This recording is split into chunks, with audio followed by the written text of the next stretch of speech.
Thank you.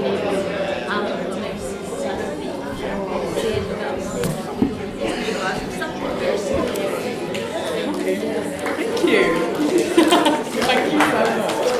Hello. Thank you so much.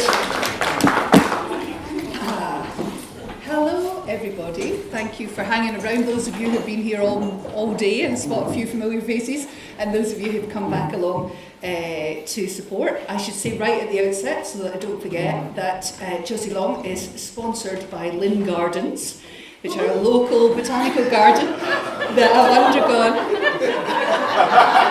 Did you know? No, I didn't know. I mean, just if there's any representatives, you can carry on the sponsorship for my whole life. I'll be absolutely thrilled. Yeah. I'll carry a little fern in my pocket. I'll do whatever you want.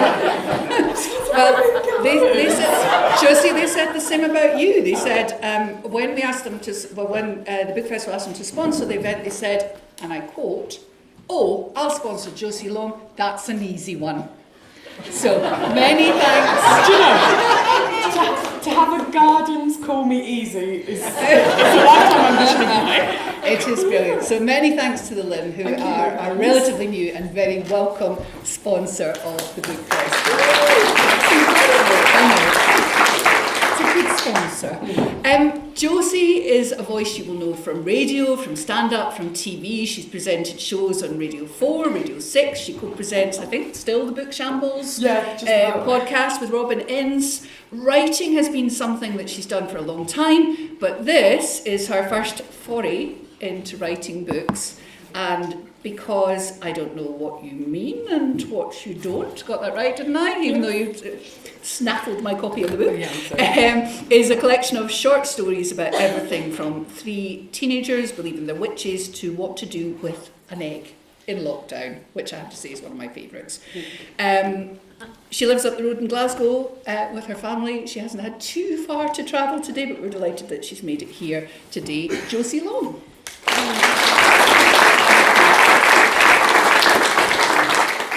Josie, first of all, tell us a bit about, I mean, obviously you have done a lot of writing, and I should say you started so young. I mean, you were 17 years old when you won your first comedy prize. So I've been doing it for 3 years now.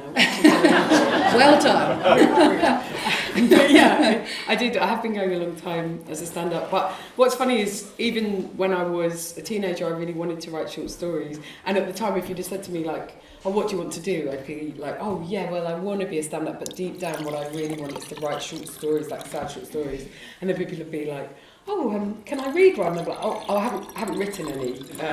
It's just who I am." So it's taken me a long time. And it's funny too, because I think with stand-up, it's very easy to book a show and say, "Right, I'm doing the Edinburgh Fringe, I have to write that show, it's happening, the venue exists." And so I've managed to get a lot out, but with these, it's often been like blood out of a stone. It's very hard for me to settle myself to get to the kind of real, deep focus and deep connections to make these happen. And I'm just so glad that I've finally done it after about 25 years of hoping to.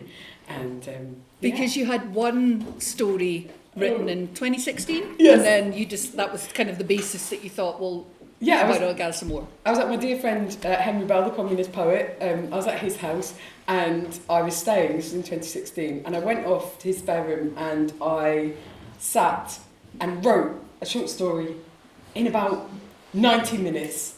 And I couldn't believe it. It was like it came out of nowhere, the whole thing fully formed, couldn't believe it. And I came back and I was like, this is going to be an absolute piece of piss. I'll get this done within 2 weeks. And then I didn't write another story again for 4 years. So it was kind of like that. It's a really interesting process because I'm very used to writing jokes and stand-up shows. That's my main thing that I do. And I build those up on stage and I build them up over quite an intense short period of time. But with these, I found that they came to me in such varied ways. Sometimes I would really feel the plot of something and just know that I had a story to tell. And then with others of them, there would have been an experience in my life that would just be gnawing away at me that I knew I wanted to write about. And it would take me months and months of writing, rewriting, trying to find out exactly what it was that was the story. And I really loved the fact that there were a lot more dimensions to them than just having to be funny.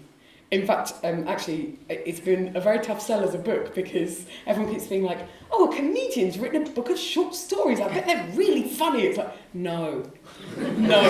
One of them has some jokes in it, and that's the one I'll probably read you a bit from to like make it seem, but most of them are just hard going. But it's not an easy read. Yeah, but then again, there's that kind of, you're right, there's that expectation because your first career is as a stand-up comic that somehow it's going to be like silly happy all the time. Yes. Whereas what we're actually seeing in comedy at the moment is this big sea change in the kind of shows, not necessarily your own work, but lots of other shows. We think like things like Baby Reindeer or Fleabag, or these shows that are Nanette, that you're seeing all these things that are built in much more intense, much more about emotions. To be fair, I would say that the stand-up shows that I write do tend to be more like that. I do try to put a lot into them, but at the same time, when you're writing a stand-up show that's an hour-long or 2-hour-long show, there's a certain pace that you always have to keep up with. There's a certain thing where anything serious that you try and make has to be quite quickly deflated or undermined.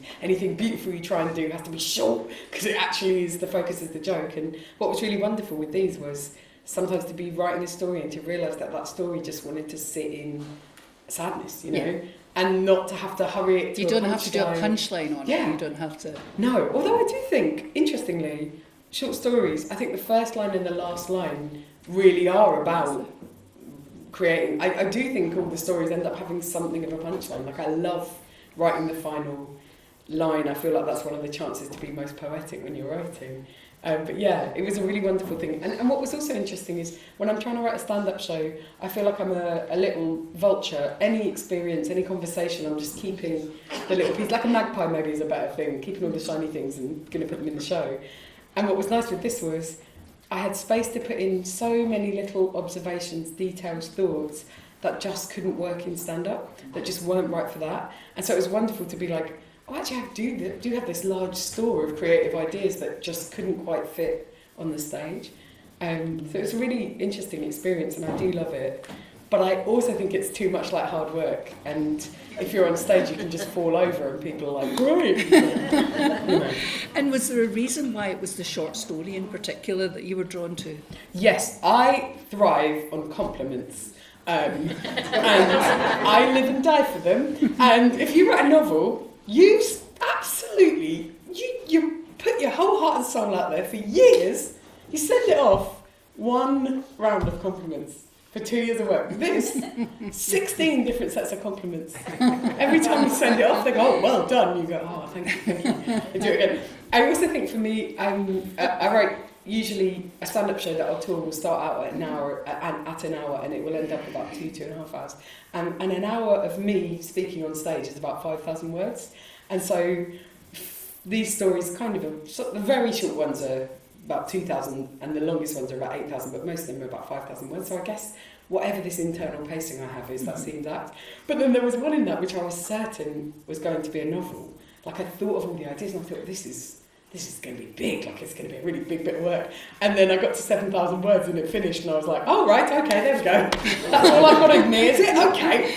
But I think, I'm an impatient person and I'm somebody who likes things to be short anyway. Like, my favourite kind of fiction to read is things that are very terse, where there isn't much meat on, no fat on the bone. I like meat on the bone, but no fat on the bone. And so for me, brevity is, not speaking-wise, no, but like writing-wise. Do you think any of these short stories might then build, or indeed the ones that you mention at the back of the book, whether the ideas for the short stories, you maybe want to give the audience an idea of some of those, your ideas that didn't make it in as short stories, and I think either they are short stories or they are beginnings of novels. Well, thanks. Well, I do sometimes think I could write a novel, but then I actually just love this medium, and I think it's very funny when people are like, oh, you write short stories, you should write a novel, because it's like being like, oh, you're a comedian, you should do a mime. And it's like, that's not what I am doing this, but I did write a list when we got it into paperback, which again was this achievement that I just didn't even think we'd have. And they said, oh, we've got 3 spare pages, do you want to write something? Yeah, I'll do 3 more pages. So I did sort of some playlists of songs that were kind of featured in the stories, or songs that I used to sort of get myself in a headspace. I did a playlist list of things on YouTube where they say, like, focus, study, ADHD, isochronic tones, coffee break. And you put that on and it does sort of tricky things to your brain and you can work. So I put some of those on. And then I also put a list of stories that I wanted to write, but for whatever reason they didn't work. What I didn't put in print was I wanted them to work, but I am not a good enough writer to make them work. So there's one about a story about mangoes only growing in a weaponised facility and a news channel televising the richest people on earth eating them after there's been a 10-year period when they weren't available because of climate change. But it feels too on the nose at the moment. A story about children and their mother playing private detective at the house of the mother's former lover. A jilted man writing hundreds of messages to a woman who doesn't reply. A really long, baffling and digressing story about whether or not I would be the same person if I lived in a log cabin in the woods, how I would go about it, and what I think of that kind of lifestyle in general. And that, I just kept writing it, and then after a while I was like, who cares? But yeah, the story, the range of the stories, I can read you some of them. I'll read you if you'd like. Yes, absolutely. Let's have a so one of them. This story is, I think, quite an unusual one in the collection because I think it's trying to have a bit more funny bits in it, and it's the only one that's like rooted in the lockdown. I ended up being able to marshal my terrible ADHD brain enough in the lockdown when all the gigs were removed to actually kind of get this thing going, and this is the only one that references that time, and it's about a WhatsApp group in a cul-de-sac in the middle of the lockdown. A hell on earth, as you remember. Okay, so it goes. And it's called We Decided to Leave London. And I'll just read you a bit of this. Okay. Does anyone want an egg? I have a spare egg. At 8 a.m, this is how it starts for the day. Yummy! I would like to take it if it's still going. Instant reply. Who would have taken the one egg in 10 seconds? Is the egg still available? If so, we'll text my daughter to see if she wants it. There was literally a message 2 seconds ago. Oops, facepalm emoji. Just seen you've already got it at Foldy Mole, !! Let me know if you change your mind and I'll text my daughter. I can pick up the egg at lunchtime if okay. Thanks again, praying emoji, egg in a frying pan emoji. Is it possible to get the egg earlier? Sorry, would rather just get rid of the egg. Who the fuck is desperate to get rid of an egg? We are all losing our minds. Last month, it was a distance line dance in the middle of the road. I've never seen so much physical tension made manifest. I've never wanted more for lightning to come down and strike me. I tried to focus on cursing the cul-de-sac, picture it deflating into a deep sinkhole.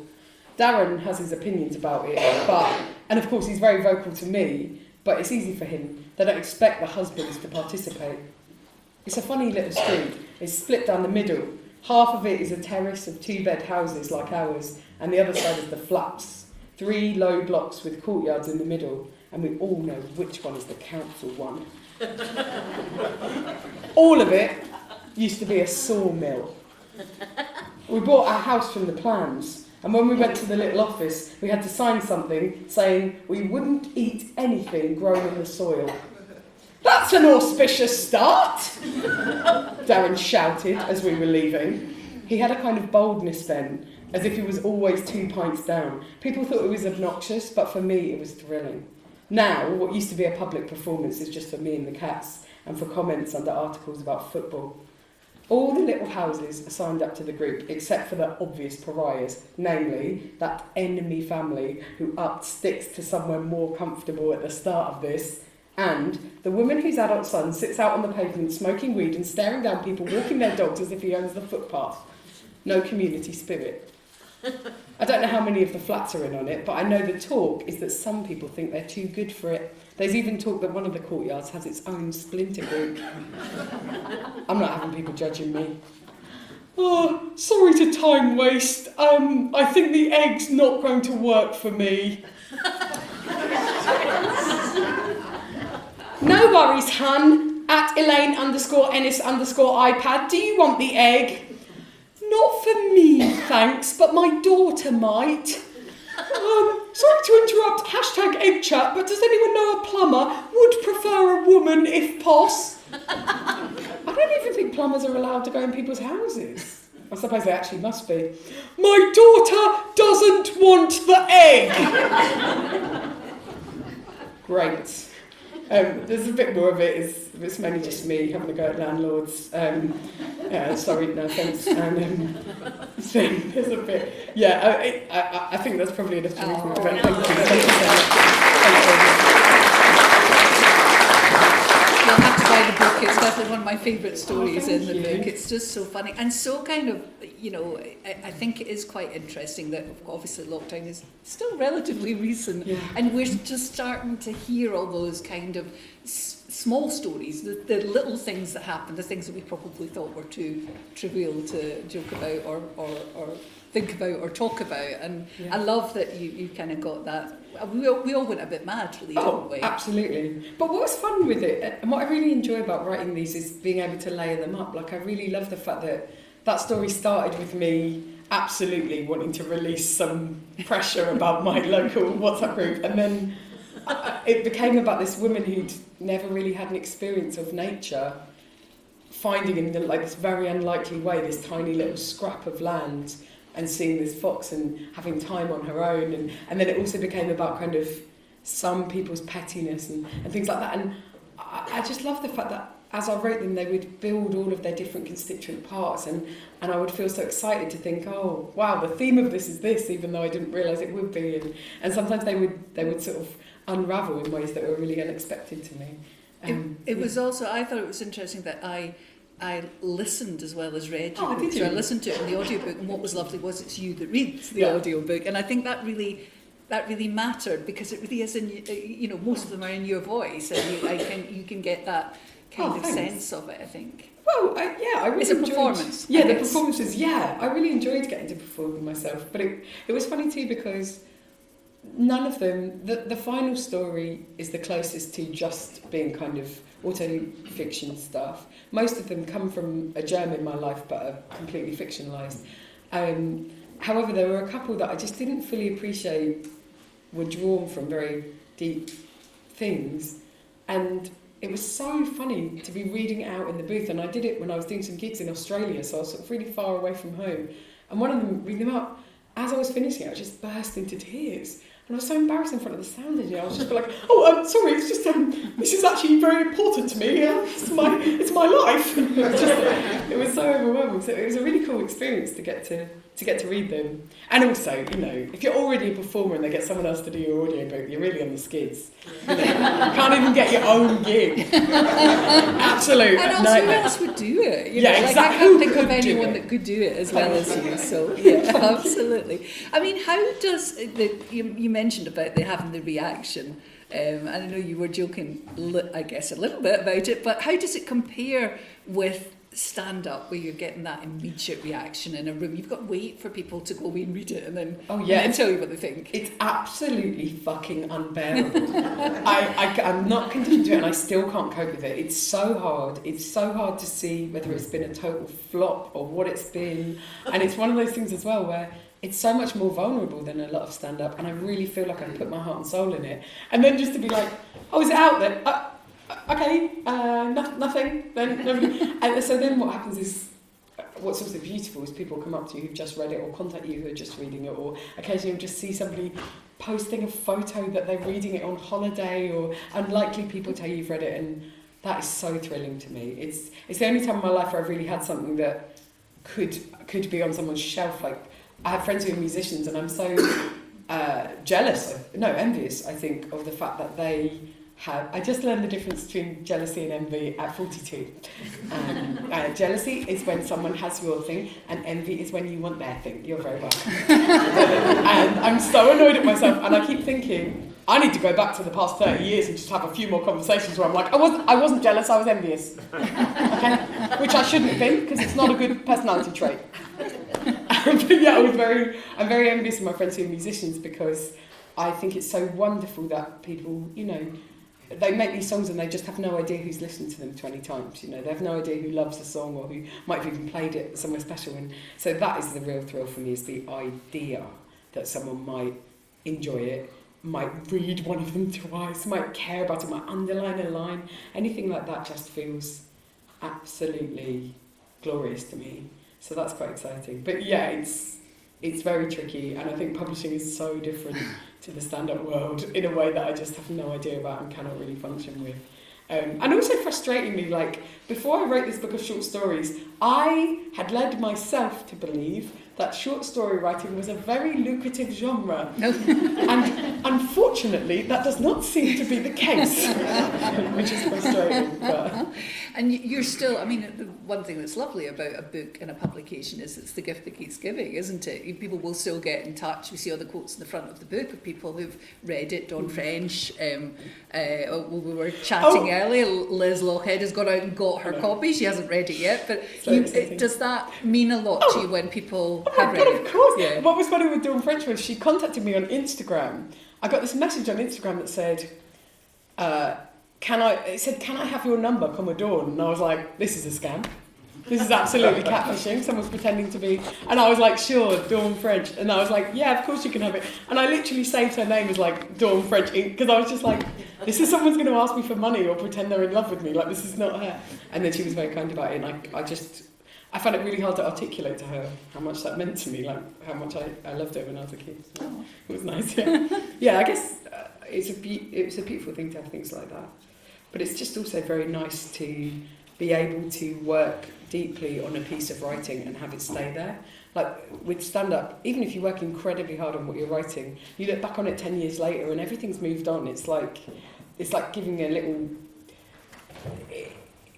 I feel like some of it lasts, but most of it doesn't, and you don't realise that. Whereas with this, it is quite exciting to reread them and go, oh, I'm still proud of that, and it doesn't feel as ephemeral, you know. Mm. And I mean, you say that they're not necessarily about you. You're not necessarily in the stories, but they are very personal to you. There is a lot of you in the stories and in the book, and hence the feeling quite emotional when you were recording it. I think you suddenly realised just how much of you is in there. I'm just wondering how your family, and in particular your partner, is also a comic and a writer. You know. He's barely in it. But how does he feel about the fact that you are laying your own self bare in the? I think he's very proud. Yeah, I don't think he feels threatened by that or anything like that. I think we're quite good in that way. We would never feel worried about what the other was doing or saying. Yeah.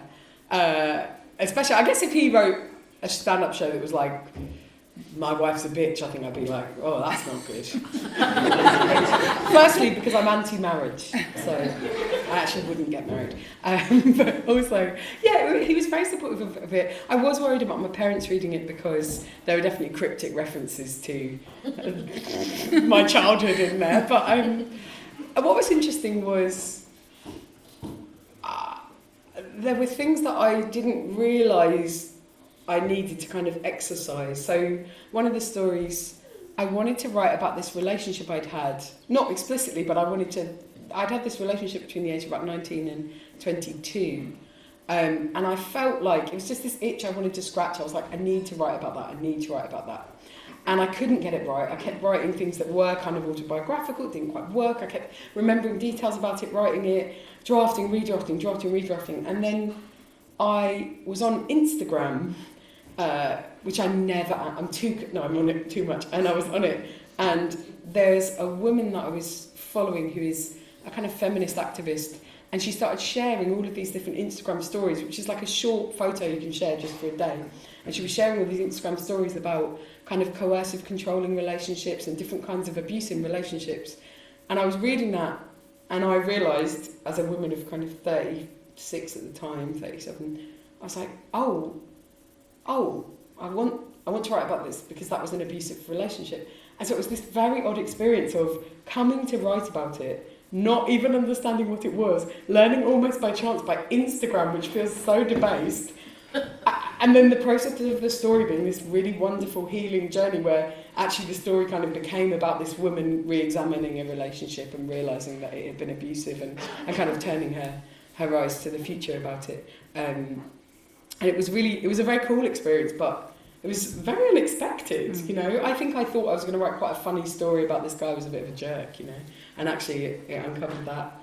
And I think the writing process of it really did make me go back to things, re-examine them. At one point, one of the stories is about a 13-year-old girl and her friends, and they are all obsessed with sort of having some kind of psychic or occult energy, which I don't know if there's anyone else here who grew up in the was a teenager in the 1990s, but there was a film called The Craft, and it basically ruined / made all of our lives, because it was about some teenage witches who were very powerful. And overnight, every single child in my all-girls school was like, "Oh, I'm a witch." And we did a lot of Ouija boards with coins at the back of the class, very scientific and very trustworthy. And so it's about that. And I went and I looked at my old diaries to kind of get into the zone of it, which was so interesting and sweet, but also funny, because at the time, at an all-girls school, it's psychological warfare. And I would write in my diary, I wouldn't even write the truth in my diary, because I was so paranoid that my sister or one of my friends would see it. So I'd be like, went to the Glade shopping centre with Molly and Tara. They're so lovely. And I'm like, Molly and Tara fucking hated me.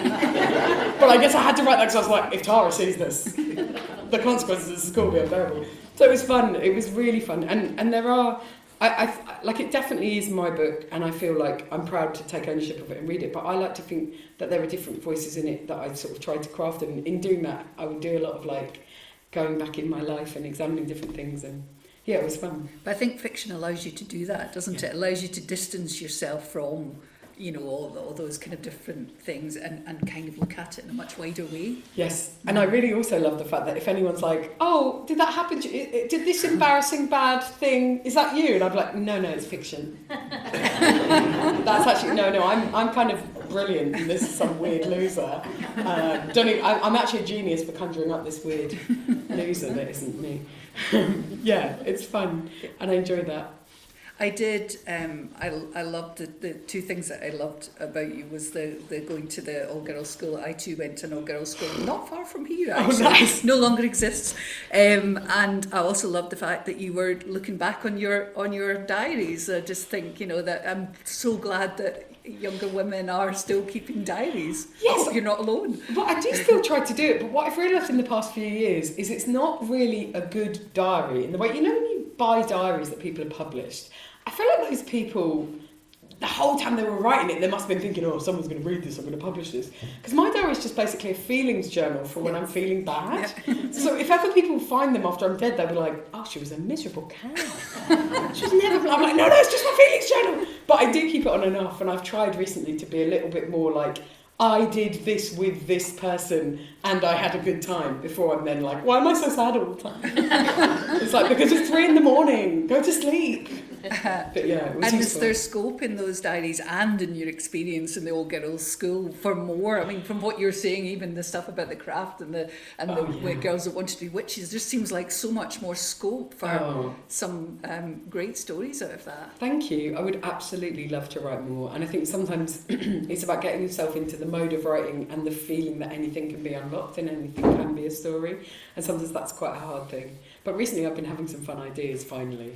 And I think as well, my youngest daughter's about to turn 3, and I feel like 3 is quite a watershed for suddenly being like, I have brought you through infancy, so now I feel a bit like, okay, come on then. I can get on with stuff. And I think it's interesting as well, having gone to an all-girls school, that it's girls that you've got 2 girls. And I do. So your mindset is very much about, you know, what kind of world are, you know, the girls arriving into. Oh, absolutely. There's a couple of stories really explicitly about that. One of them, this story about abuse, it thinks about kind of feminism and about their future relationships, if they have them with men, what that might be, or not relationships, just dealings with. And then the last of it, I could read another bit. Yeah, that would be lovely. So this is the very end of the book, but luckily it's not a novel, so it's not a spoiler. But this story is called I Don't Know, and it is the only one that is more... It is a story, like I changed details, but it's more like a personal essay. And it's from... When I was heavily pregnant with my second daughter, my partner was away on tour, which I resent, and while he was away, and it's different when I do it because of feminism. It's a very different thing, actually. When I do it, it's good, actually. And I was heavily pregnant, and we had not long been in our flat. We live in a tenement in Glasgow. I love it. I love Glasgow. I just, like, can you imagine how overwhelmed I was when I saw that on every single bin in Glasgow it says people make Glasgow. Can't even get past the bin with Why Glasgow? Why did you end up in Glasgow? Oh, it's a whole confluence of things. I grew up really loving music from Glasgow, art from Glasgow, literature from Glasgow. I met my friends who are... my friend runs a music label from the Isle of Egg, which is obviously not Glasgow, but I ended up coming up to do stuff with him. I dated a Glaswegian for a while, which was honestly a disaster, but it was nice to keep coming up. And I make films with a friend of mine from Clydebank, which I appreciate. It's not Glasgow, it's West Dunbartonshire, but we often would come in and we'd make films in Glasgow together. So it just built up over a long time, and it got to the point where about 15 years ago, every time I would come up to the city, I'd be like, it's so weird, I feel so happy in Glasgow, and then I go to London and I don't feel happy anymore. Like, what does that mean? And I wanted to move for a very long time. I even wrote a radio sitcom 10 years ago about me moving to Glasgow to try and manifest it. And it still took me about another 5 years after that, because London is a cult and you cannot leave it. I'm very happy to be there. So we just moved to our flat as a tenement, and what the people who'd owned it before us neglected to tell us, and I can understand why, because they wanted to sell it, was that it was very infested with all kinds of beasts. So we've got the mice, we've got the moths, and what we also have is carpet beetles, which I didn't even know that there was an indoor beetle until I moved to Glasgow. The day I moved in, I remember I sat down on the stairs and I looked and I saw one. And at the time I thought, oh, how charming. Oh, it's how charming. A little outdoor beetle's got into my indoor home. And what happened was my partner was away. My daughter wakes me up every morning at about 6 in the morning. No problem. Not what I would choose, but still, good times. Every morning, Christmas Day, 6 a.m. And she woke me up, and she was about 2.5, and I'm just trying to find the bit I start on. Yeah, we went into the bathroom. Oh, it's you. Oh, good. I thought it was me, and I was like, how have I done that? No, thank you. We went into the bathroom, and the floor was moving. I was like, that's trippy. It must be the pregnancy. And it was covered in carpet beetle larvae, thousands of them. And it was so visceral, and she was there and she saw them, and I thought to myself, and I was very pregnant, so I was like, okay, I have to pick her up, have to get her out the room, shut the door, and then I'll just get rid of it. And I picked her up, took her out the room, and they were all there as well. And I was like, I don't know what to do. I'm not a killer. The only thing I'll kill is mosquitoes as revenge for malaria on behalf of humanity. I don't kill, I won't. So I was like, right. And basically, long story short, I convinced her that they love to swim, and we threw them all down the toilet together. Yeah, I don't know. So this is kind of the story of that. I make her smilingly complicit. I told her they love swimming, and that for a treat, we are taking them swimming. The baby gurgles joyfully on a bounce. That's the fiction, you see. In this, the woman that isn't me has 2 kids. But actually, I manifested it because I now have 2. Anyway, sorry. Is that better? Is that worse? The more we pick up, the more I see the beauty and character in them. Little grey furry grubs, reaching out and clawing blindly as they stretch their pairs and pairs of legs. The more we pick up, the more fun she is having, and the worse I feel. There you go! Go swimming with your mummy and daddy! In her dear little voice, her precious little voice that has had so many iterations already. Each one is so fleeting. I get used to a sweet mispronunciation. Aminal for animal, nursier for nursery, and then it's gone. And she can say it right, and I'm gutted about it. I tried some of the times to use the baby word myself to see if I could get one more time of hearing her say it, but she would blank me entirely. That version of her was long gone, too fast, unfair. How can it be possible, even that her baby self is gone, her year-old self is gone, her 2-year-old self is gone, and it's going to be this forever, only knowing what is lost once I've lost it? Is it better or worse to tell her? I don't know. There's so much that I'm trying to hold at bay, to keep at arm's length, just for a small time more, just for one more little iteration of her. There are so many things I hide from myself on a daily basis to keep up the charade of just living my life. We are well fed while other people are starving. We are safe while other people flee danger. There are so many things I fail to block out that I know I should be spending every second of every day fighting against. That night, I lie awake, and I feel so guilty for what we did, and I feel grief for the world that I wanted them to have, the one that I didn't manage in time to make. Deaths I cannot prevent, the life for them I cannot create. I have to keep faith, but all I can think of is that people in power who I fought and couldn't stop being elected have less compassion for human beings than my child has for animals, for insects, for leaves. I want to think my children will be brave and resilient. People want to keep saying how we're all so much stronger than we know, so much more resilient than we realise. No, it's the opposite. We're all so much more fragile than we realise. We can't unsee anything. It takes so little to completely break us and throw us off course. If we knew how little we could actually bear, we would be so much gentler with each other, with the world. When both of them were born, it was this wonderful, instant, glowing feeling, almost just out of relief that they were here. And when both of them were born, I said the same thing to them, the first thing they ever heard on this earth, hello, darling. Because when I was a child, my mother would always say to me, the first thing I ever said to you, the first words you ever heard on this earth were hello, darling. And I used to walk around school thinking I was somebody pretty special indeed. And so when I had mine, I kept enough presence of mind to pass that on. Hello, darling. I wept as they were placed like scrabbly aliens onto my chest. Hello, darling, I love you. How can I bring someone into this world when it feels like apocalypse is everywhere? What kind of world am I bringing them into? At least for now, it can be my world, where my house is your whole world, and it's safe and it's beautiful, and it can be fun. I'm not bringing you into the world. I'm bringing you into my world where the rules do not apply. I do not think everything will be all right, but when I'm lying in between them, I can convince myself that enough will be. Enough will be all right to keep going. What's with all right anyway? How drab. Enough will be wonderful. Hello, darling. Welcome to the world. Enough will be wonderful. It's like a nice ending to it. It's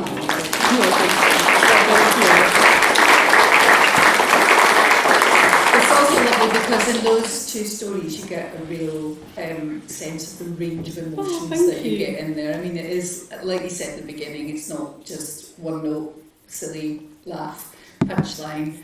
There's high emotions, there's low emotions, there's pain, there's fear, there's, everything within that. Thank you. I was trying really hard to balance it like that. When I initially wanted to write it, it was just going to be about love and romance. And I wrote a few of those. And then gradually it just became about trying to put everything I had into it. And then it became about trying to balance those energies and make sure that I had some that really were loving about my children, some that were political, some that were this and that. And then when I finally had them all, I was like, good, right, there we go.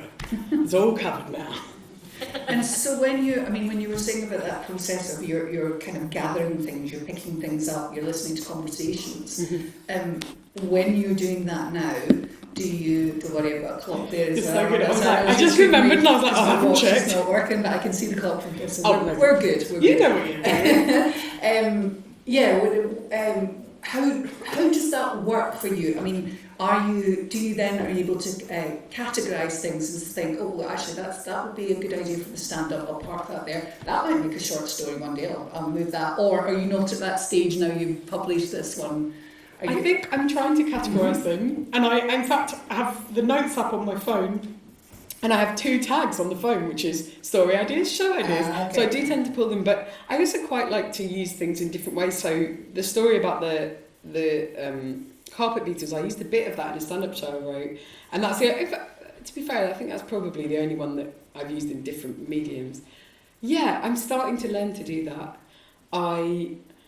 And also I'm trying to move myself back into a collecting state of mind. So just collecting everything and keeping it there. I have this thing that I thought of the other day, which would be a very sexy French woman having a conversation with like a Scottish man that she likes that's like, oh, I do not want to be, how you say, a dafty, yeah? That's all. I don't know what it is, but I think it's good, right, do not be, I cannot say it, a fanny, yeah? I was like, got to use that for something. Yeah. I tell you, it doesn't work on stage. I don't know what to do with it, but it's like any little notion at the moment I'm collecting, and I'm trying to. And then that incident earlier when you got the phone message and it had translated it or transcribed it badly, it actually transcribed it into complete technology. No, it transcribed. Oh no, it transcribed exactly what my mother said. It's just so my mum left me a message. My phone updated overnight, and the message was instantly transcribed in a manner that I find terrifying, and I don't feel I consented to. And it says, so it's got the mum voicemail, and then the transcription says, straight on voicemail anyway, the phone has gone down again in the most crazy way. Yeah, but she's put it to voicemail anyway. Hello, is that voicemail? Who knows? Anyway, please give your mum a ring. And I was like, oh, this is too much.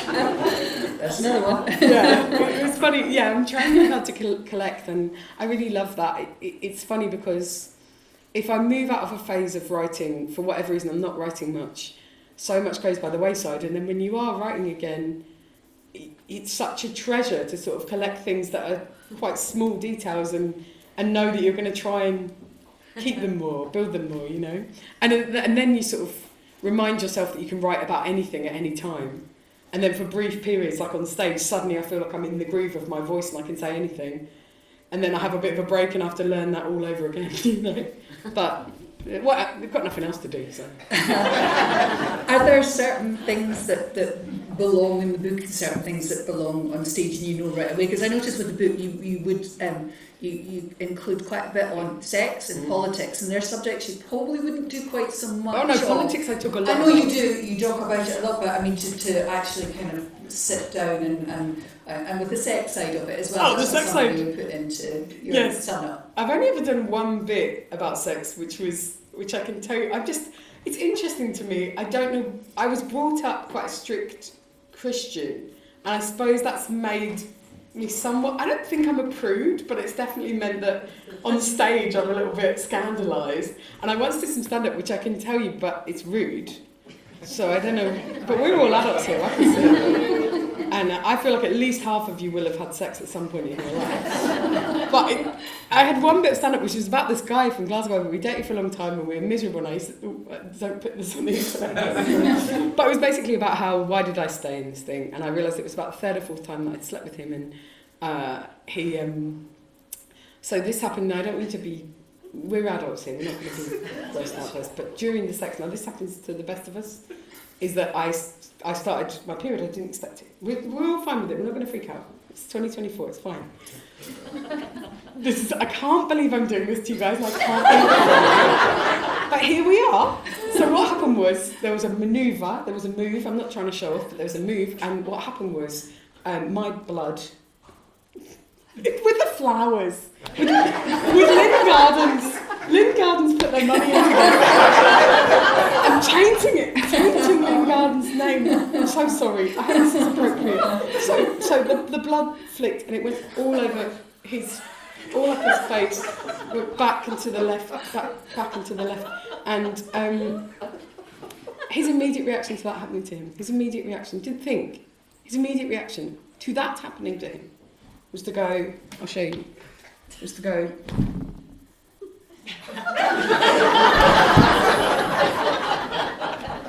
and I was like, that's a cool guy. Turns out not the basis for a relationship.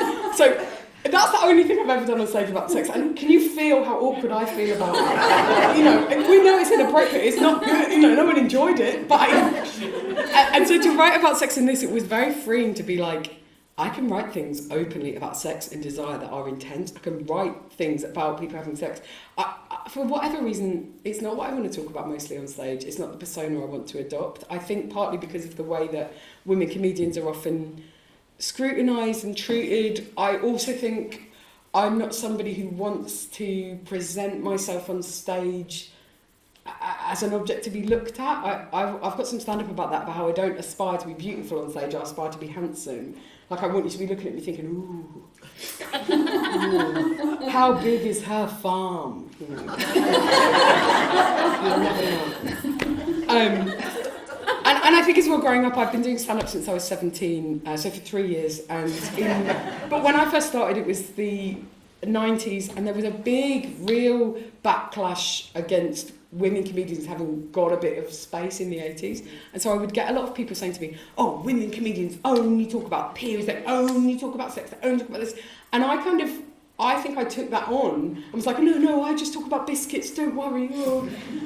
And so I sort of feel like this allowed me to explore things that perhaps I'd shut down somewhat. And I actually did do a stand-up show about giving birth, and a large portion of it was my birth story, and that felt incredibly liberating as well, because it felt like, no, this is a good topic and it isn't something that people wouldn't be interested in, But yeah, it is a funny one. I guess I think I'm slightly more private than I realise about certain things.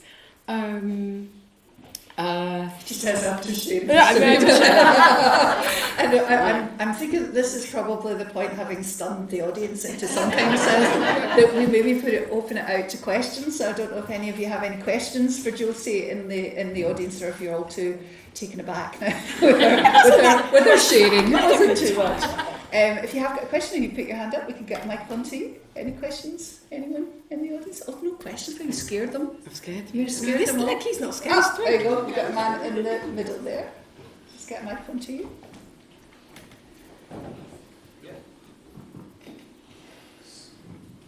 Thanks. Hi. I was sorry that Radio 4 are ending shortcuts, and I wondered whether, you did know, didn't you? Oh, yeah, I do know. Is it something that might continue on another platform or with another broadcaster? Oh, I really hope so. So I've been presenting a radio show called Shortcuts for 11 years. It's been running for 12, and I love it. It's a documentary, experimental show. It has short documentaries, sound art, all kinds of experiments in sound. I love being a part of it. I write the kind of narrative of it, and I help shape them, but I just get to be a part of this wonderful show, and after 11 years of doing it, they unceremoniously axed us when we thought we had next year commissioned, and it was genuinely devastating, really heartbreaking. And in a really, really cruel twist of fate, this week I had to go down to the Audio Awards, where I was nominated for Best Presenter there, which is a big award for my show that had already been cancelled, like having to go to your own fucking funeral. And then, in a real twist of the knife, I didn't even win, I came third, which is worse than nothing. But what's been really amazing is the last few days, and it sounds a bit braggy, but it's not me doing it, but about 150, 200 people in the industry have made this open letter to try and get it recommissioned. And because we were at these awards, we spoke to a lot of companies, so I do really hope it will, because honestly, it's the privilege of my whole career to get to do it, to be a part of that show. I love it. So hopefully, but if you like it, if you like the idea of it, it is all still on BBC Sounds. You can listen to it and write a sternly worded letter to the BBC if you'd like. And what is next for you? What is next for Josie Long? JOSIE Long Corporation is I am hoping, apart from your gig in Lynn Gardens, which now as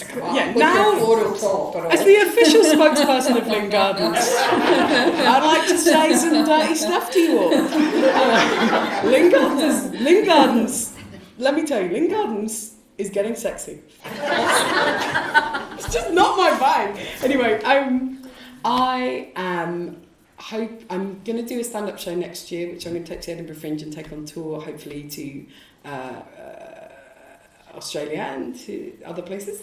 And it is about extinct, gigantic, charismatic megafauna. So not just your mammoths, but that kind of, the sphere of the mammoths, your tigers, your glyptodons, that kind of thing. It's all about these gigantic animals that coexisted with human beings exactly as we are 11,000 years ago at the end of the last ice age, and it's kind of about extinction and things like that. So I'm doing that. I'm writing a children's book about kind of very magic charity shop with this girl and her grandmother, and all of the other people who run the charity shop have secret magical powers. And you're thrilled to hear that. That's good. I'm thrilled to hear it. I think it sounds amazing. Was that particularly inspired by any charity shops in your local area? Where are these magical charity shops? I do love a charity shop. I think it was inspired by the fact that when I was a kid, I used to really, really love these comic books that used to be in old-fashioned for me at the time. I guess they were 10 years old when I was reading them. These comics they would have all these stories about very sad girls in the 70s in England who suddenly can see, and we have one here today, who suddenly can see a portal to show them very sad girls who worked in a mill in 1860.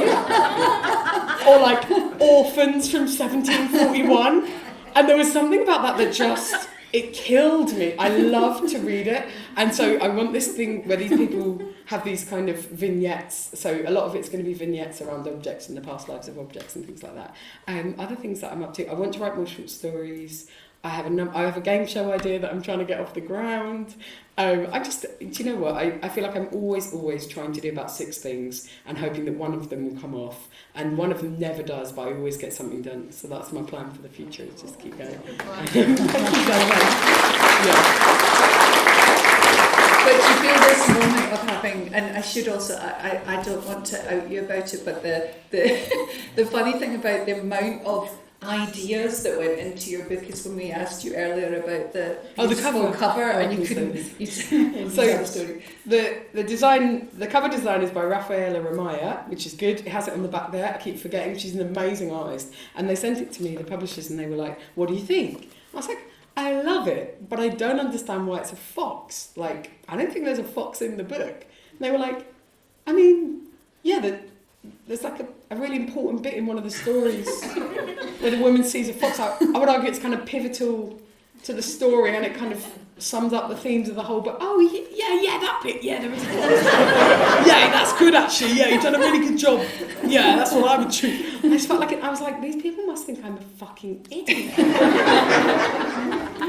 Or just have far too many ideas like Thank you, I love in it. your I think that's what I like about short stories, is you don't necessarily have to stick to one idea. You can pursue lots of different things, and I really love that. I like having a buffet, in general, and in reality. Which is why you're particularly happy to be here at Cove, which you've now discovered is the place for cake. Yes. It's the home baking capital of this part of the world. God, I'm so proud of you guys. You've done a beautiful job. It's a happy day. I think we're still a little bit early, so I don't know if there's any other questions. I don't want to... Oh, we've got a question from Ross there. We'll get... Thank you. You sort of touched on it a bit, but I'm just kind of interested, I mean, not to make too grand a point on it, but sort of legacy or what remains. And I mean, it's interesting, the idea of the book, as you sort of mentioned, that stays on the shelf, it's there forever, 10 years' time, 20 years' time, 30 years' time, your kids will go down and look at it. But in like stand-up, I mean, I just feel that I've seen a few things recently with stand-ups, outrage with people videoing bits and pieces of shows, and, you know, and the sense that maybe even 10 years ago, 20 years ago, you would buy a DVD of a sort of stand-up or something, but now that it's all just sort of floating amorphously on the web somewhere, on little clips, but the book is like, it's a sort of anchor somehow. So I just wonder what you think about those two, you know, ideas of how time treats things somehow. Yeah, I think they are.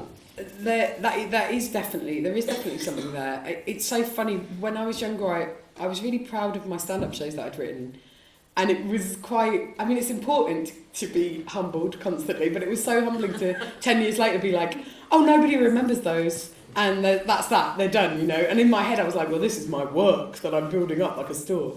And so, yeah, I think by its very nature, stand-up probably should be more ephemeral because you're reflecting what's going on in quite a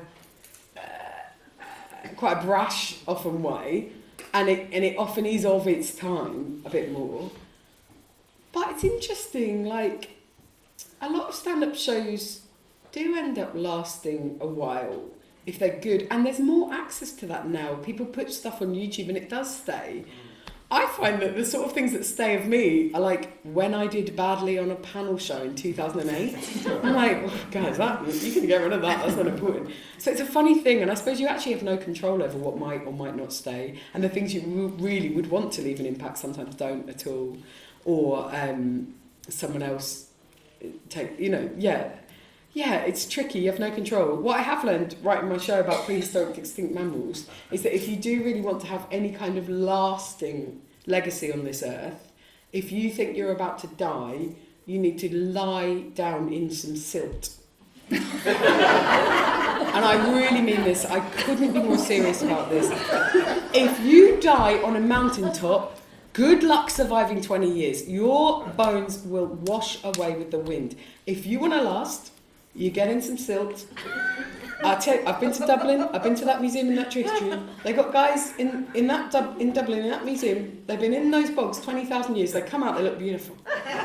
Honestly, they are absolutely beautiful. Yeah, the bog guys. The hair alone.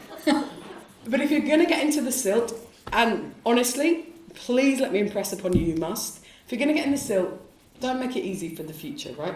You're going to go to the British Museum. You're going to steal a Mesopotamian helmet off them, see how they like it for a change. Then you're going to get a first-generation iPad. You're going to make yourself some moccasins. And you're going to lie down in the silt. And then they're going to unearth you in 20,000 years and they're going to say, this changes everything. This changes everything. Who was she? Who was she? Or he, or they, whatever you want. Who was this? That's the only legacy. So yeah, that's what I believe, truly. I think it's such a funny time as well, because when we're thinking about the climate crisis, the future is so unwritten and so unknown, and everything feels so up in the air anyway. So what I do love about this is to have had the chance to try really my best to put something that had more depth and a bit more beauty to it onto the page. That felt really exciting, I think. And I'll try and do that again. About charity shop and people. I love the sound of that. I'm Thank after you. that one, I really definitely. appreciate that. And I Thank you. do like the fact that we brought it nicely full circle back to Lynn Gardens and the listen, you want to, if you're digging down under there. decompose. It's the place to go, and you're perfectly suited for it with floral jumper and all. Josie is going to be signing copies of her book, I think upstairs in the library shortly. So if you have any questions for her, then you can always ask her personally if you don't want to ask in front of everyone else. But in the meantime, we've got one last question. We'll squeeze it in. Do you want to There's know a why microphone. you got sponsored? Yeah. You're going to talk about lasting long-term effects that you don't realise are going to happen. Yeah. Do you remember you did a BBC Radio 6 music show with Andrew Collins, was it? Yeah, I did. Right. Well, We got cancelled very quickly. I used to run a record label called Songwriter Records. Oh, Some friendly rivals of I know you. Kenny and Loch We know each other. And you played, I think it was It's been 10 years since we've seen each other. Brolin. Also, you know that I was slagging off my ex-boyfriend. Don't pass that on. That's right. I knew that ended badly. I was going to mention it. It's fine. It's But that fine. made a huge difference for a very unknown artist, and I was very, very grateful at the time. Wow. Yeah, And because so we when love your to use name came them. up on the list for the book festival, I thought, Oh, thanks. I can maybe do a return favour.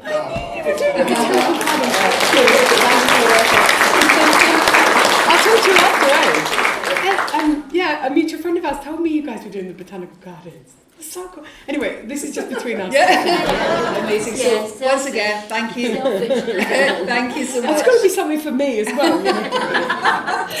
Thank you so much to Josie Long.